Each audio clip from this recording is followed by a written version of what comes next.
Well, it's a good sign. We got some dry hay that has arrived. It's been good hay cutting weather here the last couple weeks, so we needed some dry bales. So Cody's loading them into the barn. So we got some action here. It'll be a good day when you can get some dry hay, because what we find is sometimes when the cows have too much fresh grass, it gets dicey. They start shooting green water out, and it doesn't seem like they start to hold too much of the grass. So we're just putting that in the barn, drop it down, stack it, and we'll probably be 70 deep in that barn. So it's going to be a good night. Probably continue it tomorrow and go from there. So we're trying to stock up. An empty barn is a scary thing, folks. Scary thing. Well, we got another round of hay here. So we got a great night too. It's gorgeous out here. Sometimes I like to come out here at night and do a video, talk to everybody, check in, check on the cows, check on the pigs, do my little lap. And I got to give Cody his envelope, his hay envelope. So I always like to pay these guys the day they bring the hay, because they've worked hard. They've laid out a lot of money to cut that hay, and we're really happy that they that they've taken the time and energy to bring it here. So it's great to have help. It's great to have some local people that are passionate about what they do. And it's taken us a while to find a good core group of people. Man, when we first started here, I'll be honest with you, there was a lot of crap that we came across, and there are still a lot of troublemakers in this area too that we still contend with. And they present their own little challenges, not for us, but they think it's for us, but it's for them. Because it's got to be challenging to be so miserable and live with yourself every single day. Whoops. So anyway, there's the dairies hanging out there. There's Black Betty, she's still hanging out. And yeah, so we are, last year I want to say we went through 950 bales of hay, and our average cost per bale was about 40 bucks. 40 to 45 bucks, somewhere in there. I gotta tally it up, but you can see that adds up pretty good. $50,000+ hay bill just to get these cows through the winter. So we have a lot of young stock out there. So this year we'll be able to get a bit of a return on that investment. Again, our pig business, our pork business, our pig business has really picked up. So we've really built our pig, I guess our pig herd, you would say.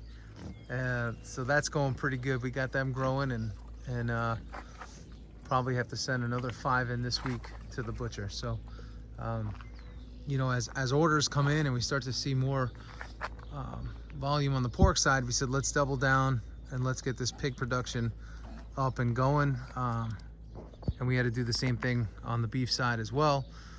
We're hitting the chickens pretty good this year. We got about 210 coming back tomorrow. We got another 210 going in tomorrow.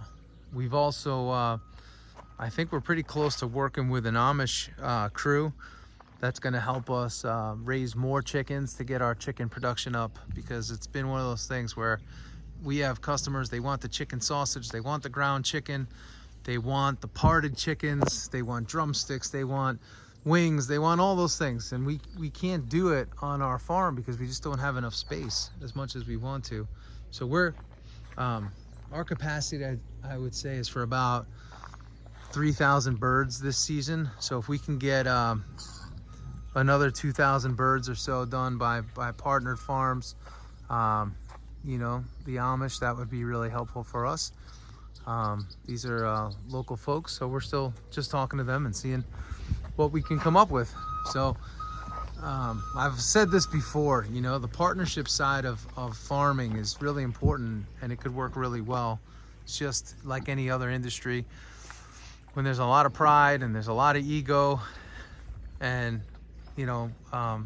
people are not willing to work together, there's a cost to that. So we you know, we're excited to work with people that want to work together, and we're looking forward to that. So that's what we got going on the chicken front, because we have to expand our chicken production. I mean, I'm convinced we could probably move about 10,000 birds a year. That's how high our chicken demand is from our customers and customers that are new customers. So it's pretty cool. So for those of you that are watching this that have pre-ordered your chickens on our first round, they'll be going out next week, most of them, and the week after. So we're pretty pumped about that, because we got to get the chickens out, folks. We got to get them out, because our next raising season is coming up. Look at that sky, amazing. And that's going to be our turkeys. Turkey season, baby. Turkeys are coming soon. Turkeys are coming soon. So we're going to be getting our turkeys going. I actually have to order them. We'll probably be getting those going, I want to say mid-July or so. The turkeys come on the scene, and we start getting those rolling. We're going to do 200 turkeys this year. So it'll be our largest turkey crop yet. I don't know why I do this to myself. We don't, for the amount of energy, effort, and work that the turkeys take, profit-wise, it's not extremely high, but we do it because we want to be at that table with our customers, and they can say, you know what, this turkey was raised in upstate New York. Freedom Farms raised this turkey. It was raised on pasture, and don't you taste the difference? And we get those beautiful mentions and comments every year from customers, and it really fires us up. So we continue to do it. It's fun raising turkeys. It's a lot of work raising turkeys, but it's all a part of it. This whole thing is work. You know, you get to about this time of night, your head's spinning, and you say, man, what did we do all day? And between packing boxes, getting this hay here, you know, checking on all the animals, feeding everybody, taking care of a ton of emails, getting invoices out and processed, you know, all of that, man, it wears you down a little bit. So, but we keep going, we keep at it, and we got a new team member starting tomorrow. We're excited about that, and we're just looking to expand our team. Actually, tomorrow morning too, we're gonna go. I don't know if I should do a video of this. Maybe at some point I will. We found this pack house, this area that this store. It looks like it hasn't been used in about 30 years, and we're gonna go in and we're gonna renovate it, and we're gonna turn it into our new packing facility. We're gonna make a nice country store where local people could buy our meats, and we're pretty excited about that. That sky has me captivated right now. And you can see all those white posts. Some people may say, what are all those white posts out there? Well, what we did just to manage our own pasture is we created almost like large paddocks for rotational grazing. So that's how we are separating the pastures. And believe it or not, I know it doesn't look the greatest, but it's really helped us move 100+ cows around this farm and not run out of grass. So they're not the greatest aesthetically, but they do work very, very well for what it is that we are trying to do here. So so we're always experimenting, we're always trying. Like I said, that's why last year we brought Greg Judy in. He gave us a great education on what it's going to take to I guess, you know, keep this farm going and growing and getting bigger and bigger and better by taking care of the ground. And then we have 𝐲𝐨𝐿 coming this year. He's going to help us as well with his perspective on what we can do better and how we can improve, not only from the business side, but how we can improve from the animal management side, you know, and maybe even some growth planning. So our farm can hit the next level. We can expand appropriately, and we can continue to build. The other thing I'm noticing, and I'm gonna have to take a walk down there, not tonight, but the bank on that pond looks like it's sort of opening up a little bit. So I got to figure that out. If anybody has any ideas on that, because this is where I'm coming up short, if the bank does break open a little bit like that, what can we do to build it back up? Anybody have any ideas on that? Any thoughts? Anybody ever deal with that? That would be really helpful so that we can make sure that we keep things on the up and up. The other thing we have out there is a gigantic compost pile that we are going to have to spread. Problem is, I have a spreader that broke because we got some rock from this area in it, and I had our friend Cameron, who brings us hay, come over and check out the spreader, and he said, look, you get more money in scrap for this, and the amount that I would have to put into it to fix it, you won't be happy. So now the next thing is we're gonna have to either A, buy a new spreader so we can spread that gigantic pile all over our fields for natural fertilizer, or we're gonna have to rent one. And I'm leaning towards renting one because I feel like there's so many problems with spreaders that everybody I meet is either A, looking for a new one, or B, they just broke the one they had. So what do we want to do? What do we want to do? These are the decisions. So we'll check out Facebook Marketplace. We'll check out Craigslist. We'll see what we got and try to make some good decisions on what's best for us to do so that we can spread all this. We've been waiting for this area to dry because we've had so much rain and moisture, and now this is actually dried, so we can bring the skid steer in and you can see all of that hay and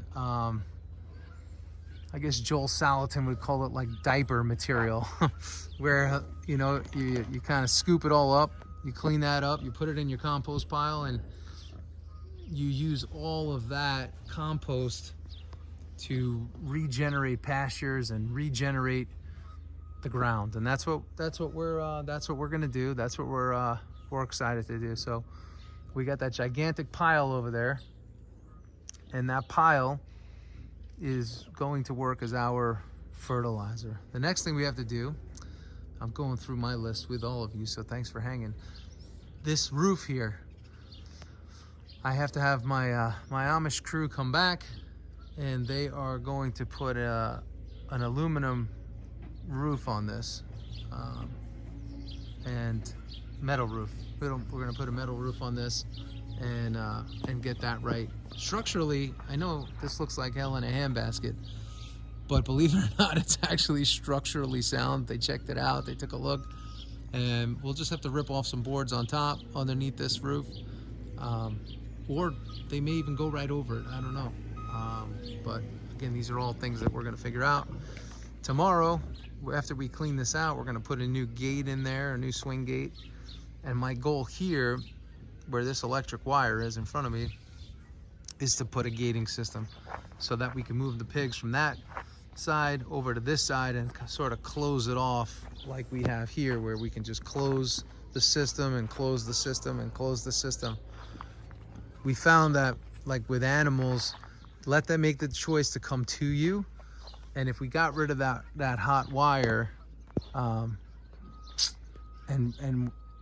instead put gates, I think we can get better movement from the pigs when we have to load and we have to get them into the next area. I'd actually like to next, like you see we have the hot wire there, I'd like to put hog panels all across this side of the pen, so that this pen becomes really just enclosed and enclosed well. Keeps them away from those posts. And then the last investment that we have to make for this year, I think it's going to be a post pounder, because as you can see, some of the posts down there are leaning, and borrowing post pounders is not the easiest thing. And then when you need it to rent from somewhere, they're rented. So that's an investment I think that will be really powerful for us, both short and long term. And they have these like vibration pounders that we could put on the front of the skid steer, and we can use that to drive posts, because we have a property up the road that we're gonna have to fence.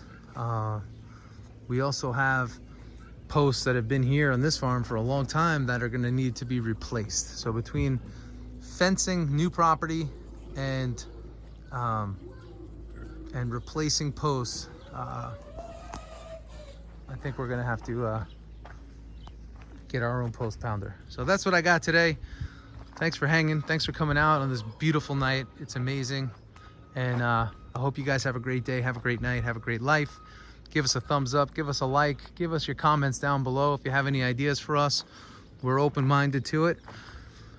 And if you want to come see Joel Salatin when he'll be here, we'd love to have you. Bring your crew, bring your family, bring your friends that want to learn about what it's like to live off the land, understand the business of farming, understand how to be a regenerative rancher and a homesteader. And that's what we got. So I'll put the link down below.